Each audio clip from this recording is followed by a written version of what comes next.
У нас нехватка боеприпасов 70%! Шойгу! Герасимов! Где боеприпасы?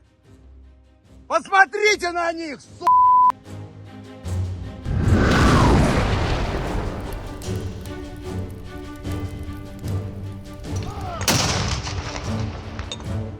Por anos, a figura de Yevgeny Prigozhin esteve estreitamente ligada à de Vladimir Putin. Após um longo histórico de criminalidade e detenção durante o período soviético, Prigozhin viu nos primeiros anos após a queda do antigo regime a oportunidade de tomar proveito do novo cenário e iniciou uma série de empreendimentos no setor alimentício. Em 1997, ele abriu um restaurante flutuante em São Petersburgo, com um serviço e cardápio que rapidamente chamou a atenção das classes mais altas da cidade. Em 2001, ele serviu pela primeira vez o novo presidente russo, Vladimir Putin, e nos anos seguintes foi anfitrião de numerosas recepções do chefe de Estado com dignatários estrangeiros. Em 2003, sua empresa de serviços alimentícios, a Concord Catering, começou a receber vastos contratos estatais para fornecimento de material e gêneros ao governo,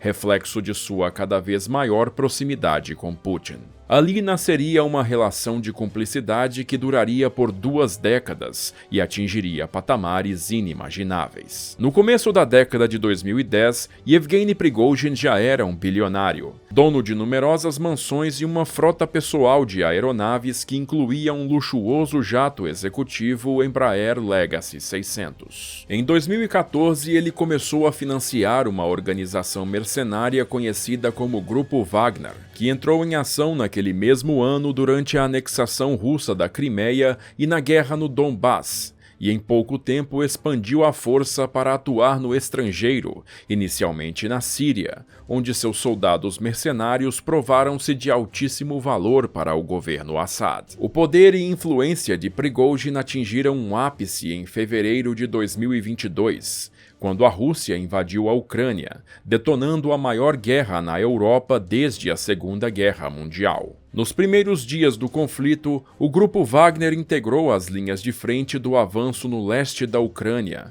particularmente no setor do Mar de Azov. Mas após o choque inicial, as forças ucranianas foram capazes de se reorganizar, e o que deveria ter sido uma curta jogada ofensiva transformou-se numa longa guerra de atrito. O exército russo renovou sua ofensiva naquele verão contra o coração da província de Donetsk, fazendo vastíssimo uso de artilharia, que foi concluída com a tomada de Severodonetsk e Lysychansk, mas ao custo da integridade de muitos dos obuseiros e reservas. A entrada em cena de mísseis de longo alcance cedidos aos ucranianos pelas potências ocidentais também colocou os depósitos de munição russos no alvo, e a destruição de muitos deles levou a severos gargalos na capacidade logística russa de suprir a linha de frente. Foi quando entrou em foco a luta pela cidade de Bakhmut, já no começo do inverno. Tomar a cidade tornou-se uma questão de honra para os dois lados, e lá Kiev decidiu manter a linha e não recuar de pronto. O avanço russo na cidade foi feito durante os 6 meses seguintes, num passo extremamente lento e altamente custoso em vidas e material. E no centro daquela posição estava justamente o Grupo Wagner de Yevgeny Prigozhin.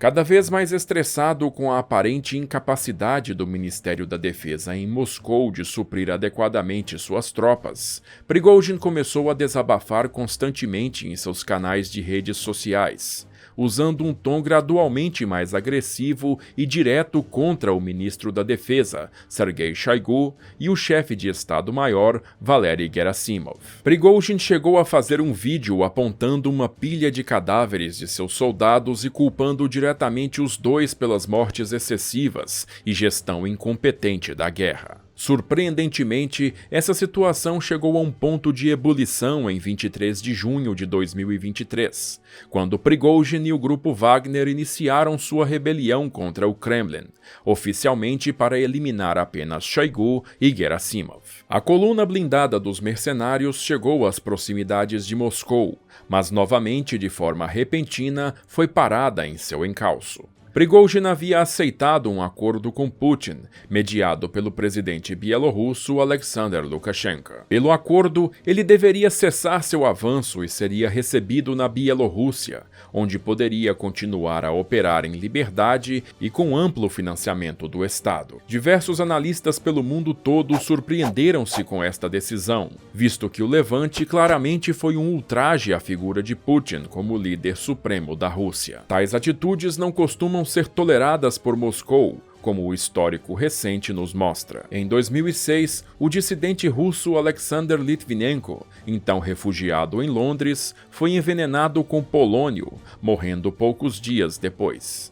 O caso nunca foi completamente esclarecido, mas o consenso é que o Kremlin estaria por trás de toda a operação. Diversos outros opositores políticos foram presos nos últimos anos, com destaque para Alexei Navalny, e uma lista de dezenas de mortes suspeitas de importantes cidadãos russos oficialmente creditadas a acidentes e suicídios começou a ser contabilizada desde o início da guerra na Ucrânia. Então, por que razão Yevgeny Prigozhin conseguiria safar-se após desafiar tão diretamente o Kremlin? Nas semanas seguintes ao levante, foi comprovado que tanto Sergei Shoigu quanto Valery Gerasimov foram mantidos em seus cargos. Então, não houve qualquer mudança no governo como poderia se imaginar que haveria, no caso de um acordo tão repentino. Em 23 de agosto, exatos 2 meses após a rebelião do grupo Wagner, o jato Embraer de Prigozhin acidentou-se na região a noroeste de Moscou,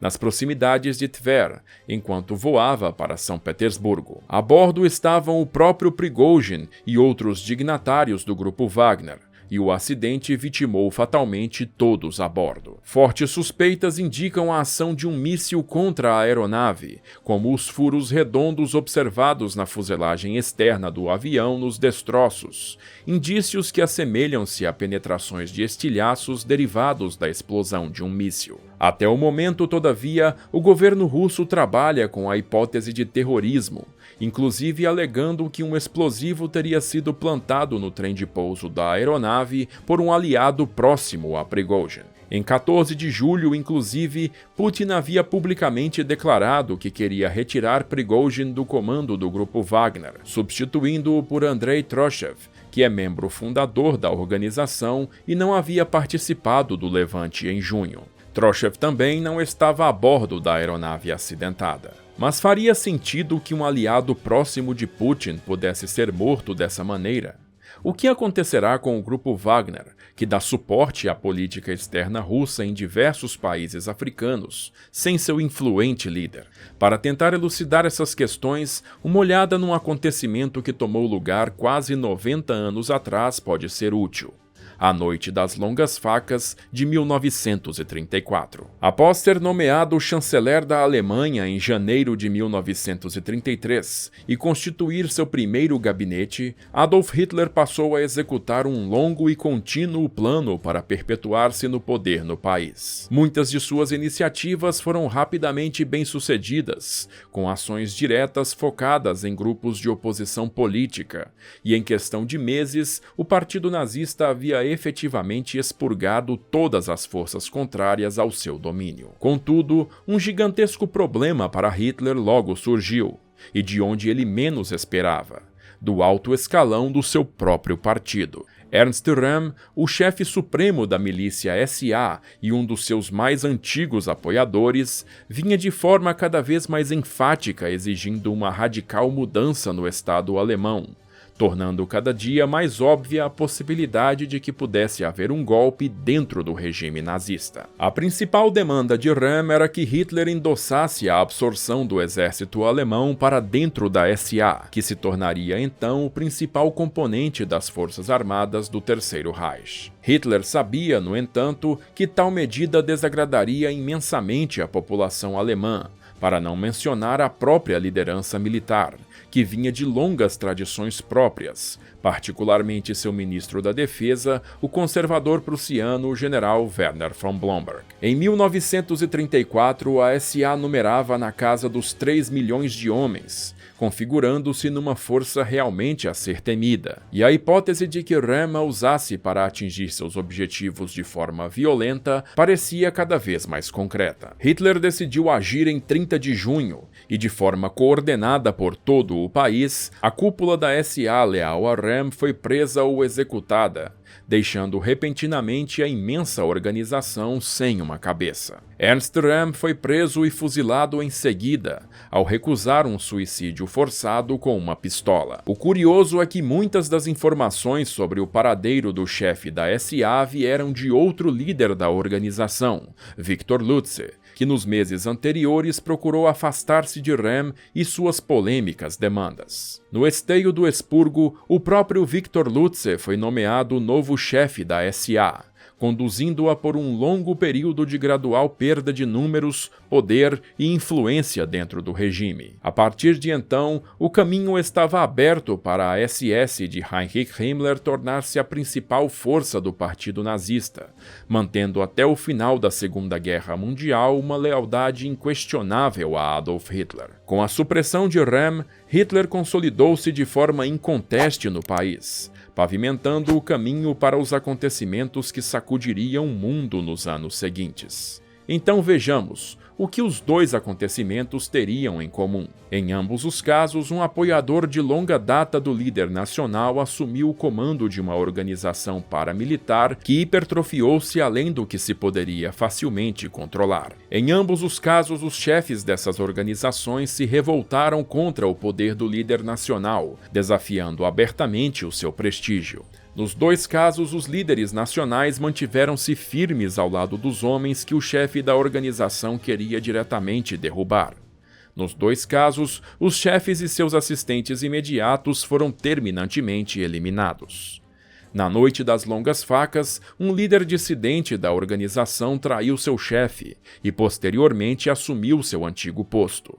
Ainda é cedo para averiguar se tal fato se repetirá dentro do grupo Wagner. Na noite das longas facas, após o expurgo, a SA gradualmente perdeu poder e prestígio no país, até tornar-se uma força sem qualquer grande importância. Esta hipótese também resta a ser comprovada no caso Prigozhin. Só o tempo mostrará a verdadeira extensão das semelhanças entre esses dois sinistros eventos da história militar recente. E você, vê mais alguma semelhança entre os dois ocorridos? Conta pra gente aqui nos comentários qual a sua opinião sobre isso tudo. E aí, gostou do nosso conteúdo? Se você quer que a Sala de Guerra continue produzindo esses vídeos, considere colaborar conosco. Você pode nos ajudar mandando um Pix pra gente ou então na nossa campanha lá no Apoia-se, onde você vai ter acesso ao nosso grupo exclusivo do WhatsApp e ter seu nome exibido aqui nos vídeos. O link tá bem aqui na descrição. Bom, se você gostou desse vídeo, não esquece de compartilhar ele com seus amigos, também dá um joinha pra gente e se inscreve aí na Sala de Guerra para não perder mais nada. Eu vou ficando por aqui, agradeço novamente a sua audiência e aquele abraço da Sala de Guerra.